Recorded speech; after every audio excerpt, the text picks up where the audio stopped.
Okay. All right, so we are now recording. Okay, so we are going to talk about this module, DeepSeek. I've been putting together, something like this moves so fast. I've just been putting together everything that I have related to the DeepSeek model. But as you get it now, it's another GPT, right? Just their version, right? And then it's been with RLHF, and they use chain of thought reasoning, and they've trained it to be really good at problem solving. It's pretty good. And so it's similar to the what we did in our previous lectures with RLHF. It's just that it's a leap forward, right? Same overall our reinforcement learning through human feedbacks, but new little components here and there. So I've been putting together this document, so you can see and you can read this. I don't remember. Remind me of something. Did I show you guys how to run DeepSeek on your computer? Did I do that last time? No, I didn't do that with Olama. No. All right. So I'll show you then. I think we have Olama on this machine, so it's pretty straightforward to do it. All right. And the only thing is you cannot run DeepSeek 671 billion. So the one that I'm running, I think it's like 7 billion, but I thought it was actually pretty good. I was impressed at another distilled model. You see that they trained the 671, have it generate a bunch of things. You use that data to train a smaller model, and that becomes a distilled model. So I think that is probably also here. So anyway, I've been putting together this as a state of the art. DeepSeek released these two models, Zero and R1, right? And this has had a huge impact on GPUs. So I gave a talk recently about this, so I had to put this together. But so it's essentially, like the story of AI is a story about GPUs. You know, why first of all, why is DeepSeek so impactful, right? That Andrew Ng and Antoine Blodeau, Jean LeCun, and everyone just needs to talk about it, right? What is the impact of it? And essentially, it has to do with NVIDIA and GPUs. That's at the end of the day, the issue. So let me say this just very briefly without giving you all the other information. The story of AI is a story about GPUs. If you think about it, deep learning was not famous before 2012. In fact, when I was in school before 2012, I didn't use deep learning. I had no idea what that was. So there was multi-layer perceptrons, neural networks, and things like that, right? And it wasn't really highly regarded, even honestly. And it wasn't until 2012 where we had a competition called the ImageNet competition that everything exploded. And really, that competition, it was ImageNet. They had about 1.5 million images and 100 classes. And essentially, they were, as a competition, people would create the best classifier on that data set, ImageNet, a train set and a test set, and whoever got the highest score would win. They would all get about 70% accuracy. In 2012, Alex Khrushchev, I think, and Ilya Sutskever, students of Geoffrey Hinton, showed up at the competition with something called AlexNet, and they achieved 85% accuracy where everyone was getting 70% accuracy. But anyway, that's the story. But what was special about what they did? They had a two convolutional layer network, essentially. So two layers of convolutions in a model. That architecture was not new. That was actually, people have gone back. It's the exact, apparently it appears in a paper from the 80s, like that exact same neural network model. So they probably just looked at a paper, saw the architecture, and tried to implement. So what was so special that they succeeded? So the thing that they did that was novel is that they implemented that on, you guessed it, right? A GPU. So that was the thing. They had like Jeep in their dorms, probably. I can see this at the University of Toronto. They took a GPU box into their dorm and just started writing the code. And CUDA, I suppose, at the time, or Lua, or whatever it was, and they implemented a neural network that was in an 80s paper, but in a GPU. And so this allowed them to process way more data, more like, that's probably the likely scenario. Google was probably still using some powerful CPU, and they just couldn't give it as much data, right? They couldn't give their model as much data as these guys did at the University of Toronto. So again, the story is not, the CNN, the neural networks, et cetera. They've been around since the 1940s, right? All the math has been there, laid out very beautifully. But that never made any impact, right? The thing that changed everything in 2020, 2012 was the GPU. In fact, these guys created a company, which was really just them and a GPU, right? And they knew how to code for these GPUs, and they were purchased by Google, I think, for millions of dollars, no doubt.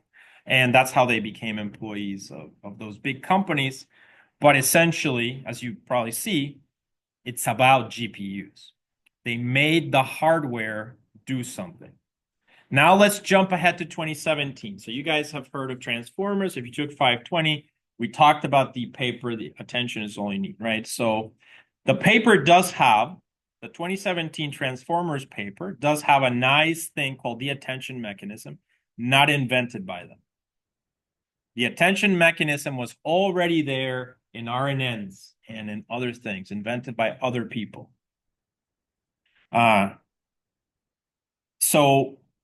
But they used it in the transformer.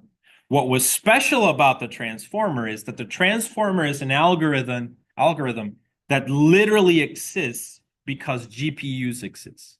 Do you see what I'm saying? They created a model that this algorithm that would work in parallel on top of GPUs. So it's like if they had maybe quantum computers back then, they would have created the quantum transformer instead. Because the way that they built it was so that it would run on these GPUs. In fact, if I remember the paper when I read it, it said they used back then in 2017 a computer with a motherboard with 8 GPUs, and they just wanted to really like maximize that at Google. This was done at or DeepMind or something, but it's Google-ish. So again, AI is not the story of attention, even those things are important, but why was it so important? GPUs. Do you guys see that? Between 2020 and 2022, generative pre-trained transformers, which by the way is a GPT, if you look at the name, it implies generative pre-trained. Once again, what does pre-trained mean? It means giving massive amounts of data to a model, right, in a cluster in parallel.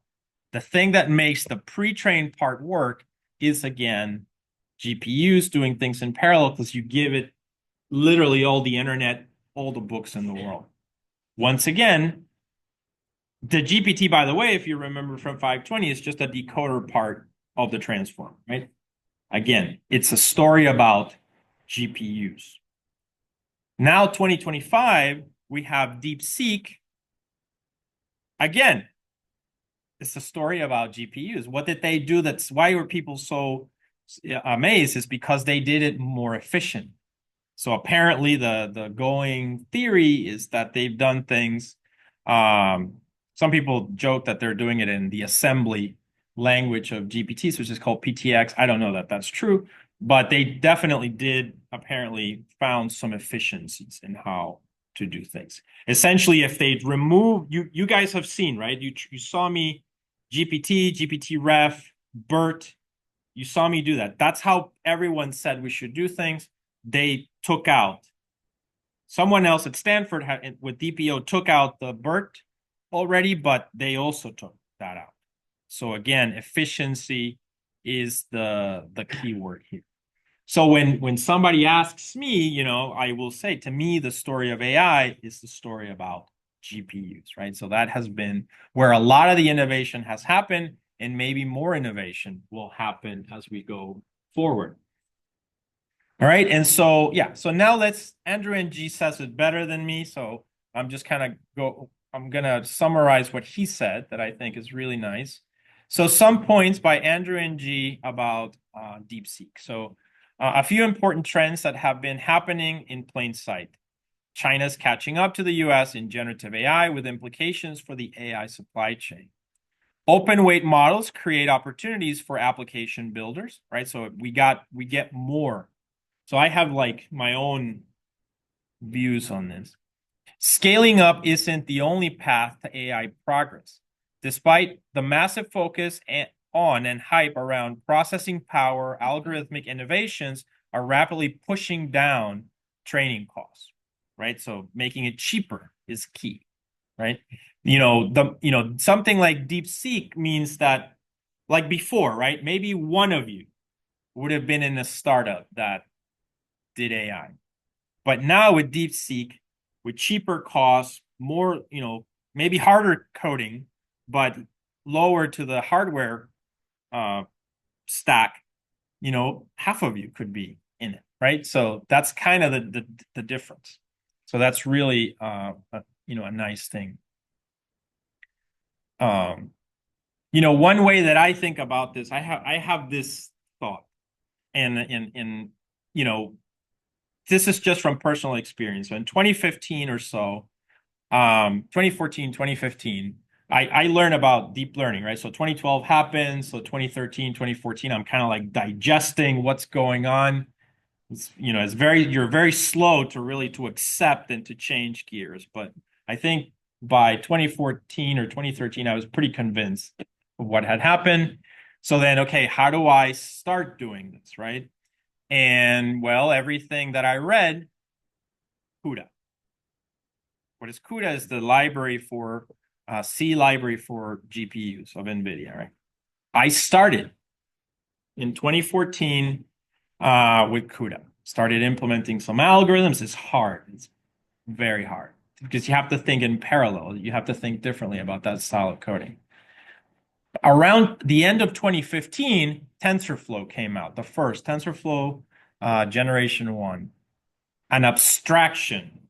Oh no, come here, do it in Python. And I love Python, but come do it in Python. It's gonna be great. So I went kind of that direction, and I stopped CUDA. And I regret that actually. So I stopped using CUDA. I stopped learning CUDA because it was hard. And I'm sure many people did the same. Many people did the same. And instead, we all went to TensorFlow. Then Keras came in, and that's an abstraction on top of TensorFlow. So actually less knowledge, less skill, to more cookie cutter kind of thing, right? And then you get things like Colab. Now you have you have Hugging Face, and even higher abstraction, right? And so you can do things, but you're getting away from the hardware. You're getting away from CUDA. And my thought is this: it's kind of sad because I think, yeah, a lot of people can get to AI at the high level, but what can they really do with it? Honestly, right? Think about it. And I feel like if we had stayed more, let's say that we all were forced to learn CUDA, and we all had to implement all these algorithms, and we had 10 years to do this. A lot of libraries around it would have been developed to help us to make it easier. But I think people would be more creative. You know what I mean? Like I almost see like people would build some kind of hardware with AI in it, with CUDA, and it would just be create this whole ecosystem that doesn't exist today because we've gone too high up because it's easier, we've gone too high up into the abstraction stack. And it just keeps going in that direction. Yet, I just told you the story of AI is GPUs, right? And so the closer you are to that, the more impact. And that takes me to the shock. Like, why did NVIDIA lose $1 trillion about a week ago or 2 weeks ago? And it's pure shock. But it's a realization, I think, that people are if I'm thinking about this, I can tell you other people are thinking about it. We've been going too much in the like drinking the Kool-Aid, right? They're telling us, no, no, no, use this library. No, this library is even easier, more, do it in one line of code, everything, right? And that may not be the best thing, right? The best thing may be, remember like Nintendo and when, Japan created all those great games. They were building the hardware, building the code and assembly. And that's what creates these ecosystems of nice startups. That gives you this knowledge, especially now that you live in this age of AI writes code, right? Yeah, I'd like to see AI write the CUDA code. It's not as straightforward, right? It will. I think the model eventually will probably be that there's not going to be just NVIDIA, there's going to be Huawei or whatever, all these AMD. They'll have GPUs. You'll create something, and the AI might build the code in between. I don't know. But that's kind of what I'm trying to tell you guys is we've been going in this direction of abstraction, yet the story of AI has not been that. And so the algorithm, it's been wherever, whoever can somehow take advantage, find some efficiency in the hardware, etc., is the one who creates these massive companies. Do you guys understand what I'm trying to say? So anyway, it's kind of a thought that I've been in from my own experience, because I know I was doing CUDA and I'm back at CUDA. So I'm most definitely now decided that I'm gonna continue with PyTorch because I love PyTorch and I think it's great. But my mistake was not doing both at the same time. I think I kind of thought that's not necessary, and I do now. I've changed my mind essentially. So I do think learning how to do it in C and CUDA and just really understanding the algorithms is really important. Especially if you guys want to make a career in this and actually develop nice things. So just look at Elon Musk, right?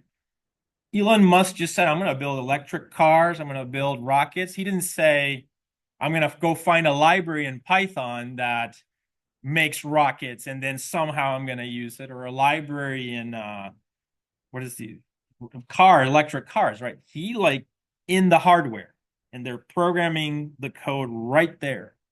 And I think that's where the opportunity is for the future, in my opinion. Anyway, so I do think that's why there has been so much of a shock. People are still shocked.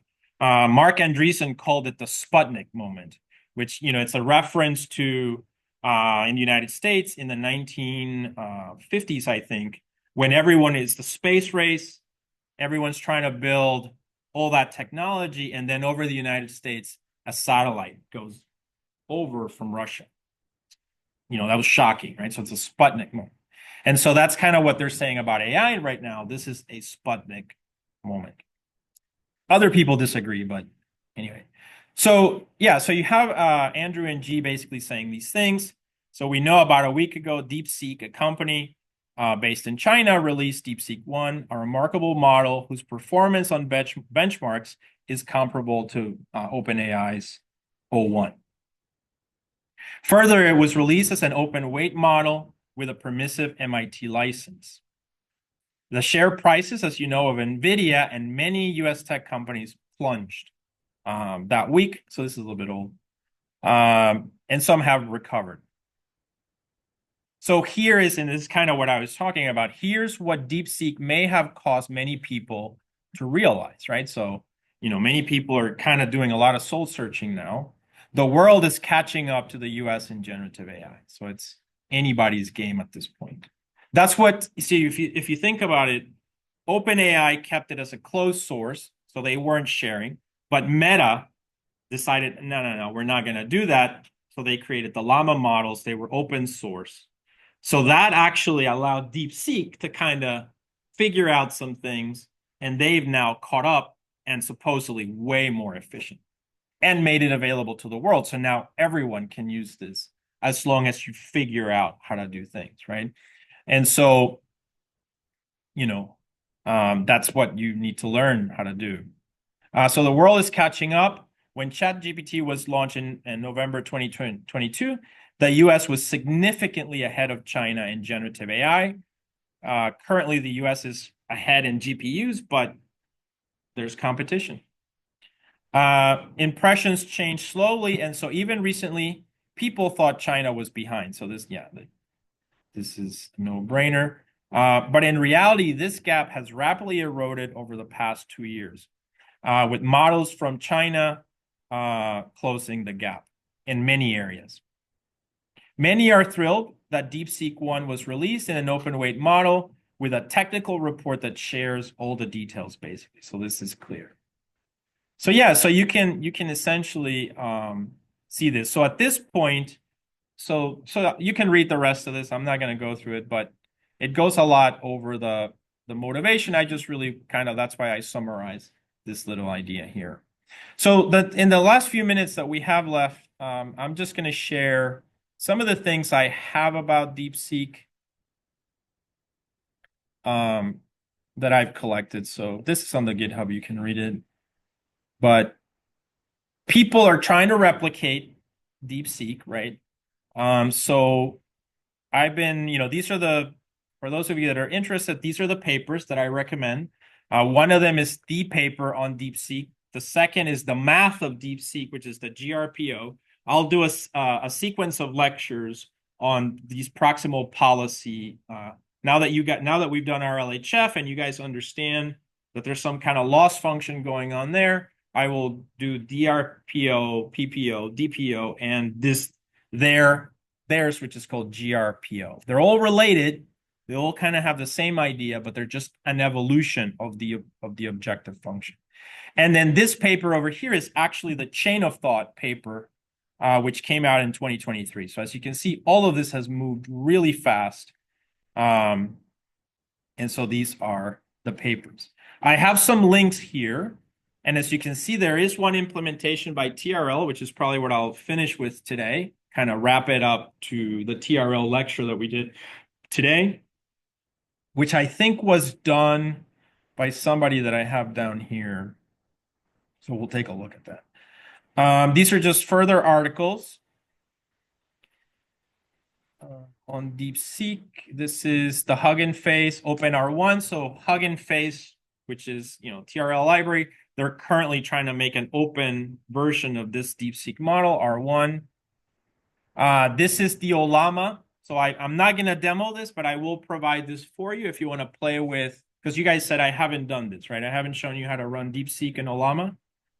Nope. All right. So if you want to have DeepSeek on your computer right now, there's several approaches.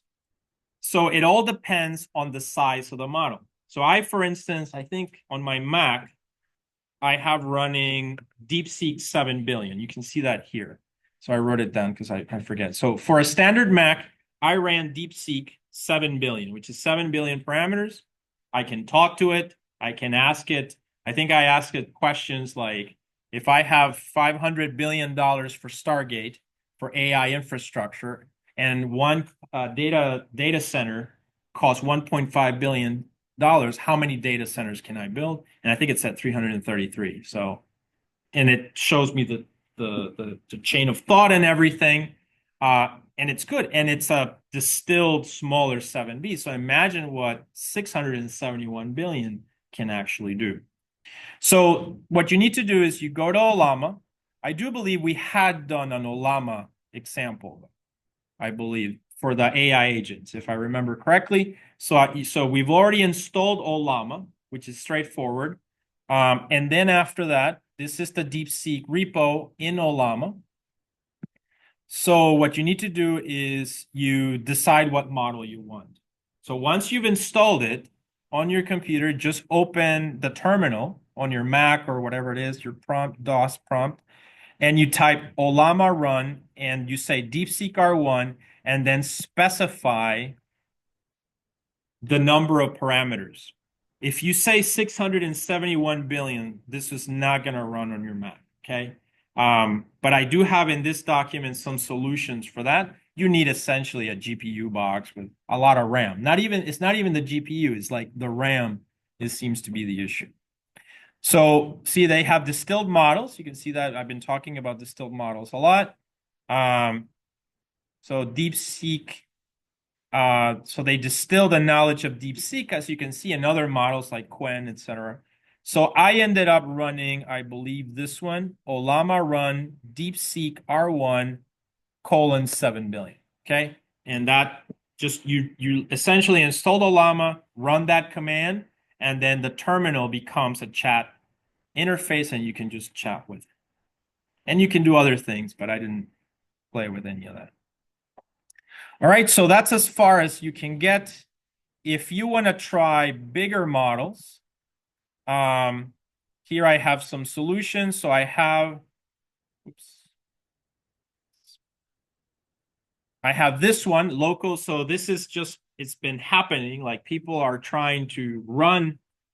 So, because think about it, instead of why use ChatGPT when you can just use this for free, right? Especially for a very expensive task that you may have. So this person, Matthew Kerrigan, built a local GPU under 6,000. And basically this was able to run 600, the DeepSeek R1 671 million. I'm not going to read through this, but you can read all the specs there and it's got links to buy the parts. Be careful. Don't say that I endorse this. I haven't tested this, but they said that. So think about it. You can run something that before was only ChatGPT in the cloud behind a paywall, right? And you now the world has changed and you can run it on a $6,000 GPU box. Someone else I heard, and that's the information I have here, you can run DeepSeek on local computer of $2,000. This gets closer to a Mac type of a thing. It's a bit slower, so it seems like it's too, so the way that you measure the inference is by the number of tokens per second. So you can see I read it just inferred 2.13 tokens per second. So you literally read as it's generating, whereas maybe the 6,000 is like, and then you have to kind of follow it. Does that make sense? So there's this one for $2,000. But the key is they run the 671 million. Does that make sense, guys? Yeah. Check out the video if you'd like, and that provides the information for you. But otherwise, you can just start with a smaller, which I kind of like the 7 billion work well enough. All right, the last thing, and then there's somebody replicated DeepSeek, but a very limited version of it for $30. Like the whole logic of it, but it's not as powerful as theirs. They just wanted to replicate and they saw the emergent behavior. Why is this important? Because even though it's not the 671 billion or the 7 billion, they did after the training show that it had that emergent behavior of the chain of thought. So it tells you that this is true. You know, everyone is replicating to corroborate that these papers are in fact true. And so far, everybody that does it, you know, so the previous ones are inference, right? People just using the model. But this one actually is a replication, just like we did today, right? So today we did a fine tuning of a GPT to make it more like spam. They are basically then replicating the whole pipeline of DeepSeek to see if it's true that it is learning the chain of thought. Okay. And they did it for $30 at a very summarized one. And then finally, the thing I want to wrap up with today is this GitHub. It's something that I've been looking at. I have not been able to replicate this. Okay. I don't even know if I have enough memory, honestly, on my GPU. I'd have to really reduce the data. So this is the GRPO, which, like I said, next week we'll cover these optimization functions for RL, but it's essentially implementing a GRPO on, I guess, on a Llama 1 billion. Okay, and if you notice, guess what they're using? TRL, which is the library that we discussed today, right? TRL, which belongs to Hugging Face. They've updated since the paper came out in like 2 weeks. They went in there and they've implemented now, just like we had PPO trainer and PPO config, they've added the GRPO trainer, and grpo config, which is the laws, the math, if you will, for DeepSeek and what it does. Okay, so you can see here, you can read through it, but essentially I just want to point out some things. So it's using transformers, it's using torch, it's using TRL, so similar things to what we did in our demo today. It's got the structure of the prompts as I showed you last week. Remember, think, right? Until you arrive at the answer. So it's got the format of that. Most of these are just extracting the text or parsers. They used a data set called the GSM-8K data set. When I do the math example, I will also use that data set. It's a very famous math reasoning data set, right? So we'll come back to this. You can see they do basically the formatting of the data, etc. And then these are the reward functions. So if you notice and you read through these reward functions, they're not grabbing BERT-like reward functions. They somehow heuristically wrote these. You see, they're just like if statements and things like that. But these work for them, so that's amazing. So you have a whole bunch of reward functions that they use. And then essentially here you can see the model name that they're trying is a Quen model or a llama model, right? So you can see that here. So they're just picking whether they want a Quen or a llama. Just like I picked a GPT, they're using these better models, basically. So this I can imagine is pretty big. I don't see distilled anywhere. So I'm anticipating well, it's 1.5 billion, I guess, and 1 billion. So maybe not that big. I don't know. And then if you notice, guess what? Just like we had a PPO config, remember? Then here we have a grpo config, which has all the parameters. They use this thing called PEF, LoRa, which is, as an efficient technique. I have not covered that, but it's an efficiency technique. Notice here, they create the model, auto model, right? Notice that they are using this thing, bfloat 16. Do you see that? So that's called sparsity. It's like the size of a variable from being 32 bits to 16 bits, right? And they're making it small, 8 bits. Serialization, right? So they're like playing around with that because that determines how much RAM, right? So if you have 1,000 variables that all require 64 bits versus the same number of variables and they just require 8, your memory footprint goes down considerably. Do you see that? So these are all the efficiencies that they have to implement here.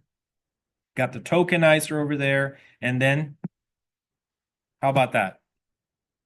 GPO trainer takes in the model, takes in all the other parameters, and then you just do trainer.train. Essentially, this is consistent with our TLR demo from today for the spam example, but trying to capture the idea of how DeepSeek was trained, done by using the TLR library from Hugging Face. Does this make sense, guys? So I don't expect to do a demo of this in class. However, term project, right?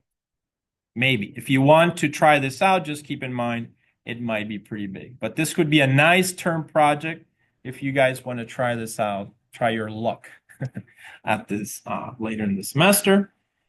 All right. But yeah, anyway, that's kind of the class for today. So I'm going to stop the video here. I'll stay for a few minutes if you have any questions.